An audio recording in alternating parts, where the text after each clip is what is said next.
pessoal, beleza, galera? Vamos aí continuar falando das revoltas, né? Dos movimentos sociais na Primeira República. O tema dessa aula é revolta da chibata, né? Para quem não sabe, chibata era um chicote muito utilizado para castigar os escravos. E a gente precisa observar sempre no contexto. Então, do que a gente está falando, gente? Rio de Janeiro, capital da República, né? Essa República jovem que surgiu aí em 1889. No ano é 1910, né? E aí nesse Rio de Janeiro, o que está acontecendo, gente? Muita gente, muitos ex-escravos, filhos de ex-escravos, né? Negros, eles vão para a capital e tem muita dificuldade porque existe um preconceito, um racismo muito grande na sociedade, né? A sociedade ainda via esses negros como escravos, né? Então eles não que era muito difícil eles conseguirem emprego, era muito difícil essa vida desses negros nessa sociedade, mesmo sendo em cidade grande, na capital, né? Então isso tornava a vida desses negros muito complicada.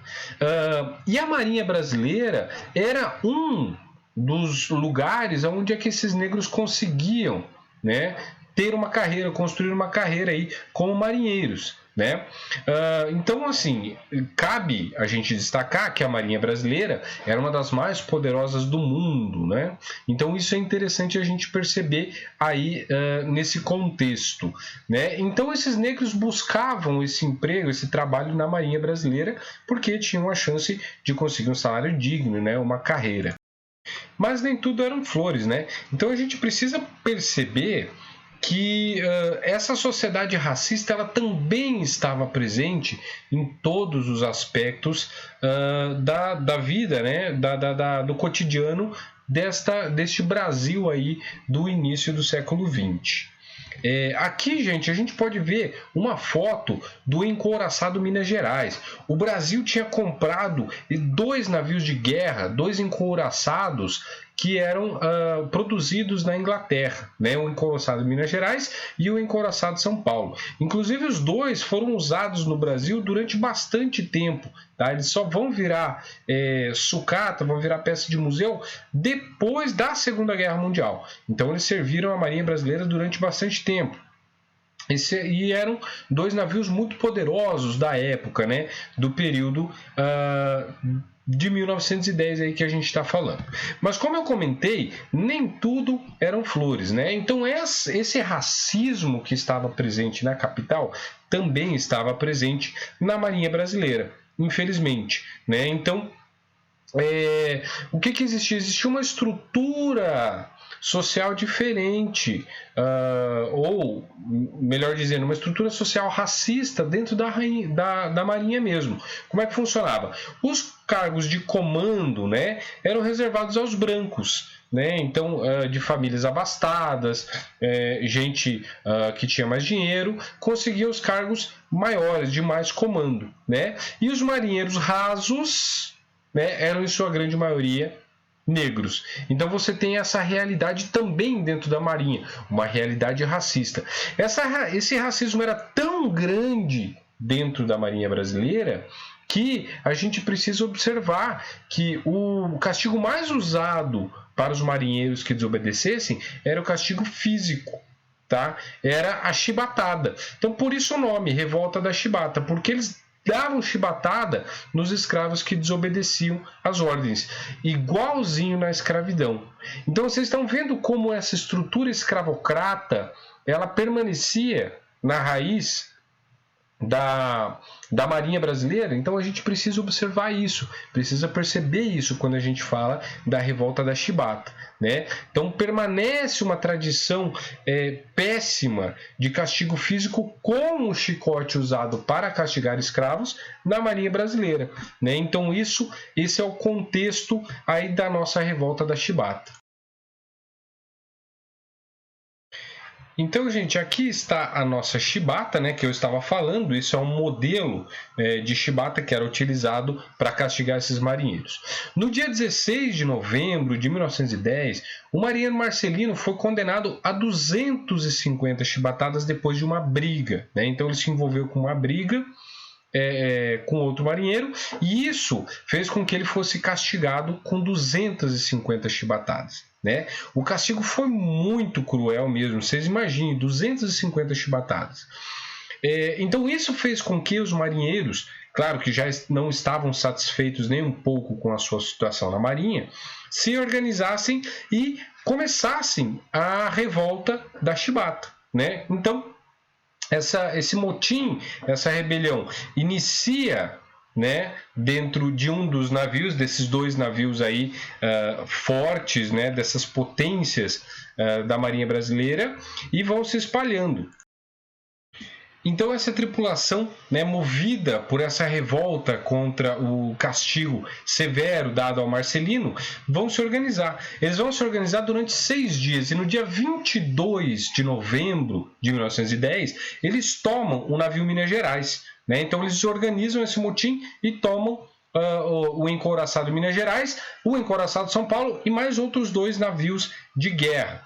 Então isso é muito importante para a gente entender que eles vão, a partir do controle desses navios, né, estar no controle da situação. Aí aqui nós temos o grande líder, né, ou colocado como líder dessa revolta, que foi o João Cândido, tá? Esse cara aqui, e o encouraçado São Paulo, aqui nessa foto, tomado pelos revoltosos, né? Inclusive, um dos comandantes do Minas Gerais acaba sendo morto porque resistiu à tomada do navio, né? Então os revoltosos acabam matando esse comandante. Mas eles tomam o controle do navio e aí eles vão virar os canhões para a Baía de Guanabara, para o Rio de Janeiro, e vão dizer assim: se vocês não negociarem com a gente vai meter bomba no Rio de Janeiro, a gente vai bombardear a capital. E isso era plenamente possível, já que eles estavam no controle de 2 navios muito poderosos aí, né, equipados com canhões muito potentes, e dava para tranquilamente bombardear a capital. Bom, papo vai, papo vem, jornalistas, né, acompanharam toda essa dinâmica, e isso aí tomou manchete, até que o governo vai negociar com os revoltosos, né? Então o governo acaba cedendo um pouco, negociando. O presidente brasileiro acaba cedendo às pressões e fala assim: não, beleza, o que vocês querem então? Aí os revoltados falam: bom, a gente quer melhores condições de trabalho, a gente quer melhora salarial e a gente quer o fim dos castigos físicos. É interessante a gente perceber que esses marinheiros, eles não saem, não fazem isso do nada, né? Era uma situação que já estava sendo alimentada, e muitos marinheiros viajaram para a Inglaterra para conhecer o navio que estava sendo comprado, que era o encouraçado Minas Gerais e o encouraçado São Paulo, né? Quando eles foram para a Inglaterra, eles tomaram conhecimento de como era a vida dos marinheiros de outras partes do mundo. E em nenhuma outra parte do mundo tinha um castigo físico tão severo quanto era a realidade do Brasil. Então isso faz com que eles voltassem para o Brasil mais revoltados ainda, né? Então as negociações vão ser feitas com os marinheiros revoltados pelo governo, né? E o governo prometeu, falou assim: não, tudo bem, entreguem os navios então, que a gente vai perdoar vocês, a gente vai dar anistia, né? Então ninguém vai ser punido e nós vamos cumprir o combinado. A gente vai abolir os castigos físicos e melhorar as condições de trabalho de vocês. Certo? Os revoltosos entregam os navios, né? Então, feito o acordo com o governo, mas algumas semanas após a entrega dos navios, centenas de marinheiros foram expulsos da marinha, ou seja, o governo traiu os marinheiros, tá? Vários também foram presos na Ilha das Cobras, certo? Que era uma prisão que tinha aí na Ilha das Cobras, lá no Rio de Janeiro. Houve uma outra revolta na própria Ilha das Cobras, né? Então esses marinheiros que foram presos lá, eles vão se revoltar, e isso vai ser rapidamente sufocado. Nesta ocasião, muitos desses marinheiros vão ser assassinados, tá? Vão ser executados, né, na Ilha das Cobras, e outros vão ser mandados para o Acre, né? Então era uma mania que o governo tinha de prender a galera e mandar para o Acre, que tinha sido recém-comprado pelo Brasil. Então, isso mostra que esse governo ele vai fechar um acordo, depois ele quebra a própria palavra, né? Então, ele acaba resultando nessa punição a esses marinheiros que estavam buscando só o fim da escravidão dentro da Marinha, porque convenhamos que o castigo físico que existia dentro da Marinha era nada mais, nada menos do que o resultado, né, histórico de uma escravidão que ainda permanecia enraizada nesse Brasil, né, nessa Marinha brasileira. O João Cândido, o nosso personagem principal, o líder, né, ele ficou preso 2 anos na Ilha das Cobras, depois ele foi tomado como louco, né, e acabou ficando um tempo preso no sanatório, né, no hospital psiquiátrico, e depois ele terminou a vida vendendo peixe no anonimato, né, vendendo peixe no Rio de Janeiro mesmo, no anonimato.